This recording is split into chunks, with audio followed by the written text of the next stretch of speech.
But if you see the ICT, so ICT is backbone of all this. And telecom was down in last 3-4 years in India as well as globally. But this has saved us in this pandemic. We are talking because of telecom, and telecom companies are sitting on petabytes of data. They are doing data mining, they are doing online data crunching.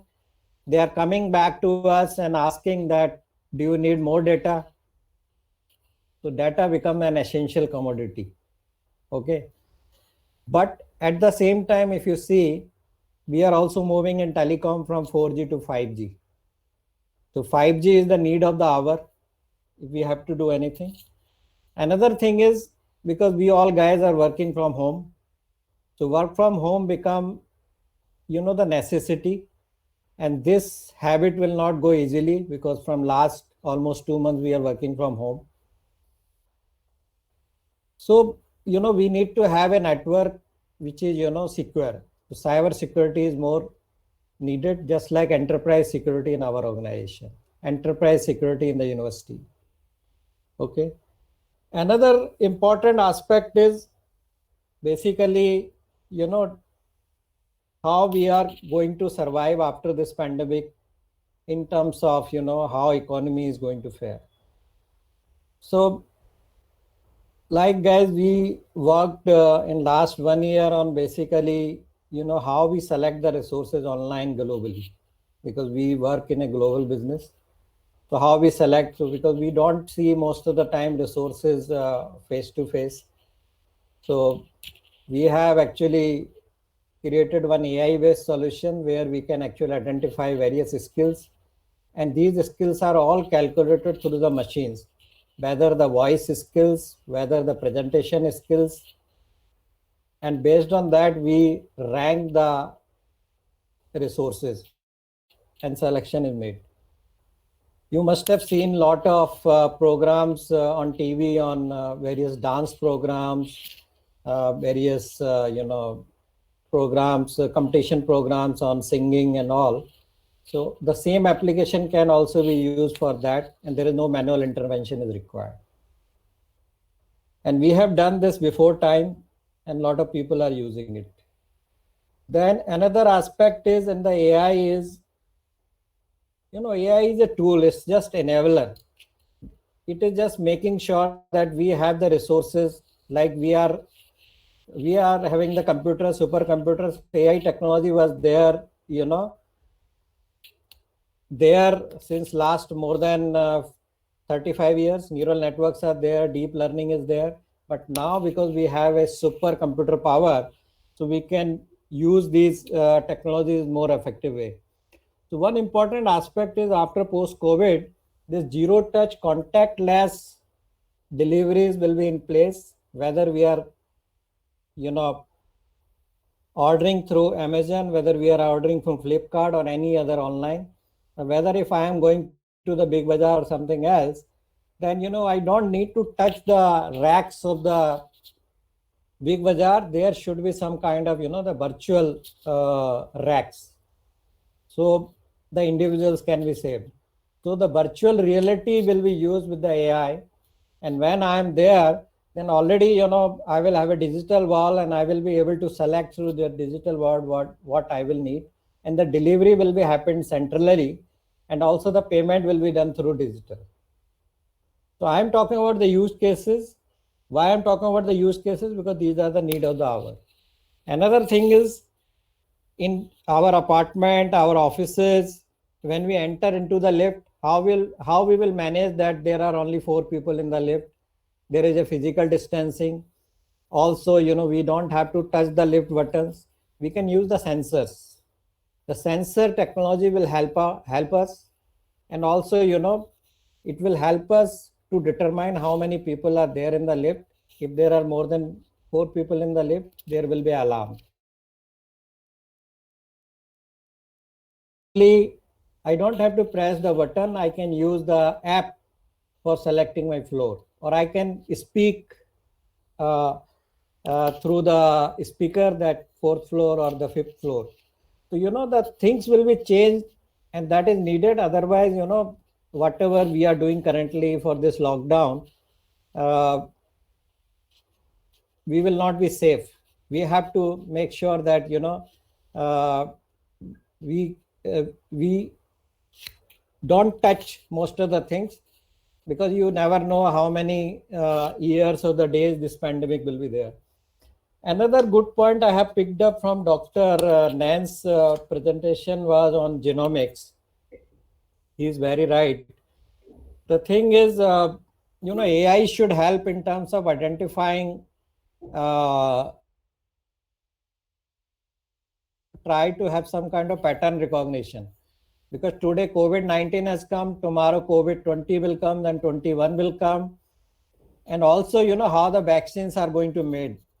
So suppose if we have a good knowledge of a similar pattern earlier, but this virus has come now, so the vaccines are being made.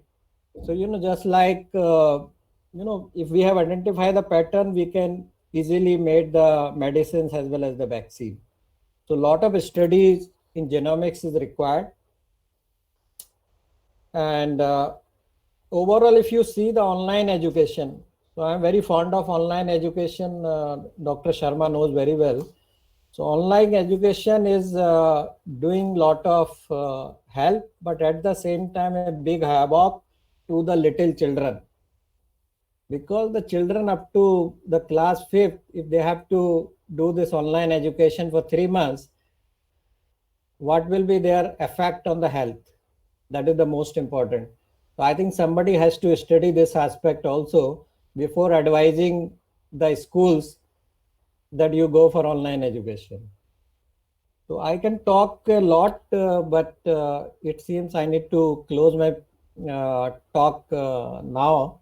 But I am very much thankful to invite me for this presentation, and where I was able to actually share my views. Thank you very much. You are most welcome for asking any questions. Thank you. Thank you so much, sir, for again reminding us different dimensions where like virtual realities to be taken into consideration, and the total untouched contact and all other stuff, which is actually very important now in this pandemic time. Now, I would like to invite Professor O.P. Sagwan from Guru Jambheshwar University of Science and Technology, Hisar, India, for the discussion. Welcome, sir. Thanks, Aditi. Thank you, sir. Are we audible? Yes. You are audible. So, good evening to all the eminent panelists, organizers, session chairs, and delegates. First of all, I must congratulate the Department of Computer Science Engineering School of ICT for organizing this first online internal conference on building Bharat with artificial intelligence intervention after COVID-19, opportunities and challenges, under the guidance of Professor P.P. Sharma and Professor Sanjay Sharma, Dean, with the whole organizing team, convened by Dr. Pradeep Tombar, Dr. Arun Solanki, Dr. Sandhya, and thankful to them for allowing me a part of this mega event. A lot of experts have discussed about the role of artificial intelligence during this pandemic and after this COVID-19 also. So I'm not left with the much, but I will share my points that few of the panelists have already discussed. So for the first time in this pandemic, artificial intelligence is playing a role like never before in areas ranging from diagnosing risk to doubt clearing, surveillance, from delivery of services to drug discovery in tackling the COVID-19 outbreak. Advancement in AI applications such as natural language processing, speech recognition, data analytics, such as chatbots and facial recognition, that have not only been utilized for diagnosis, but also contact tracing, and vaccine developments. Professor N.S. Gill have also focused on this technology like machine learning and deep learning. Professor Naran talk about the chatbots. So AI has no doubt that assisted the control of the COVID-19 pandemic and helped to curb its worst effects. AI has been developed in several ways so far, and the same has been shared or discussed by the different panelists. So the following are the few points that I will put in my discussion in which AI has been applied as a measure to solve the pandemic and can be further used after COVID-19. If you look at this artificial intelligence, and if we discuss this in the present scenario, this artificial intelligence, so AI with this infectious disease like COVID-19, the surveillance is very crucial. Professor Anand Nair talked about this in detail. So human activities, especially migration, has been responsible for the spread of the virus in India and around the abroad. So with the help of these artificial technologies, or you can say the techniques, combined analysis of personal, you can say clinical, travel, social data including family history, lifestyle habits, obtained from various sources like social media, would enable more accurate and healthcare results. Here in this surveillance, there is one issue, or you can say one concern that may exist about the potential violation of civil liberties. Therefore, we have to ensure that this technology is used responsibly. AI is also used in cybernetics. So AI has leveraged its natural language processing capabilities to build a multilingual virtual healthcare agent that can answer the questions related to the COVID-19 and seems to be a reliable source of information and provides clear guidance, not only guidance, but recommend protection measures, check and monitor symptoms, and advise individuals whether they need hospital screening or self-isolation at their homes. For example, in India, Apollo Hospital has come up with a risk assessment scanner for COVID-19, which is available in 6 languages and guides people about the potential risk of having the virus. AI is also used in the diagnosis. AI immediate diagnosis can help and means that response measures such as quarantine, that is one of the important tools to control this pandemic, can be employed quickly to curb further spread of the infections. With the help of this AI,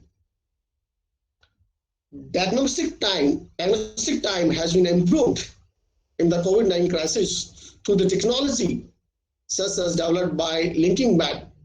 This is a Beijing-based oncology data platform and medical data analysis company. Professor Anand talked about this. Dr. Nishant Oza has also discussed about this, that how this AI can be used for the diagnosis. Besides this, we can use this artificial intelligence or techniques of artificial intelligence for face mark recognition and for the fever detection also.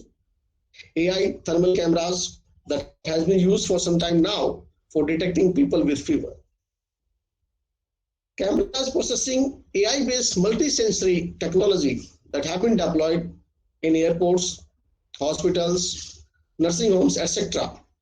This technology automatically detects individuals with fever, track their movement, recognize their faces, and detect whether the person is wearing a face mask. Besides this, we can say the public deployment of intelligent drones and robots